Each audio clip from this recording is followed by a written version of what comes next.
Ну, о детских автогородках мы поговорим чуть попозже, а сейчас иная тема у нас. Как раз-таки об итогах 6-го съезда мы продолжаем говорить. 6-й съезд молодежных правительств Дальнего Востока. Сегодня в нашей студии Виктория Иванова, член молодежного правительства, руководитель площадки «Кадры и профориентация», и Тимур Ханды, председатель молодежного правительства республики. Доброе утро. Доброе утро. Доброе утро. Тимур, ну, начнем с того, чем занимается молодежное правительство Якутии. Молодежное правительство – это некое общественное объединение молодежи, которое консолидирует в себе, грубо говоря, все общественные начала, лидеров полностью в один концентрат, чтобы все умы могли сконцентрироваться над каким-то проектом и общими усилиями реализовать его. Все проекты делаются за счет коммерческого сектора. Хочу подчеркнуть то, что ни одного рубля из бюджета республики мы ни разу не брали. Почему? Потому что для нас важно реализовывать проекты самостоятельно, чтобы ребята самодостаточно могли понимать, как это делается. Самая главная проблема в том, что когда не до конца упакованный проект выходит в свет, но, к сожалению, не привлекает должного внимания. Если хорошо все сделать, то, поверьте, люди сами будут хотеть принимать участие в данном. Тимур, ну все-таки, если более конкретно, вот пару примеров вопросов, тем, которые обсуждаются.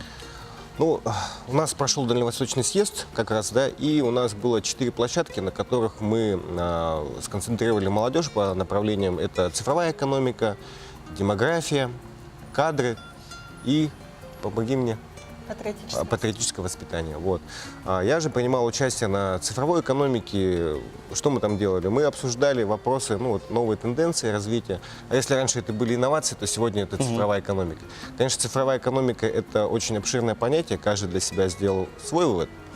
Вот. Но по итогам площадки был выстроен проект от нас, это кибербезопасность. Сейчас у нас очень актуальная проблема кибермошенничества, киберугроз. И вот проект кибербезопасность, он направлен на профилактику широкого населения. Что это значит? Это дети в интернете, это мобильные банки, то, что все у нас подключено. Также был предложен проект по чемпионату мира по киберспорту в Якутии, потому что вообще в мире киберспорт занимает как бы хорошие места, и мы хотим тем самым привлечь внимание вообще всего мира на нашу республику. Виктория, расскажите о своей площадке. На нашей площадке «Кадры и профориентация» мы рассмотрели много разных вопросов, такие как трудоустройство студентов, профориентация школьников, роль родителей в выборе профессии. Работа у нас проходила в формате World Cafe. Это такая групповая деловая игра, по итогам которой мы выявили проекты и защитили их на закрытии. Какие проекты? Первый проект – это ProJob. Он говорит о том, что нужно проводить именно профориентационную работу по 4 категориям детей. Это дети детсадовского возраста, в возрасте джуниор 5 классы, предпрофильные – это 8 классы, и для старшеклассников 10-11 классов это уже как стажировка по предприятиям, вот такие вот категории. И второй проект – это Business Family, деловая семья, который тоже всем очень понравился. И он предполагает роль именно участия родителей совместно с детьми, чтобы они вместе учились разрабатывать бизнес-проекты. Вот. А также очень интересный был проект на площадке «Демография».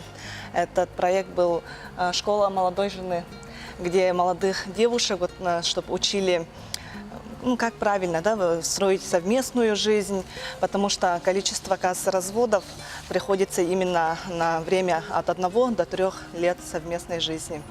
И также интересный проект на патриотическом воспитании по созданию мобильного приложения, да, «Добрая воля». Доброволя. Доброволя. Вот такие интересные проекты. И кроме членов молодежного правительства, конечно, у нас принимали активное участие, ну, например, на моей площадке. Это молодые учителя, воспитатели, студенты, профсоюзные активисты и другая инициативная молодежь. Большое спасибо вам, уважаемые гости, что это утро встретили вместе с нами, рассказали о таком грандиозном событии.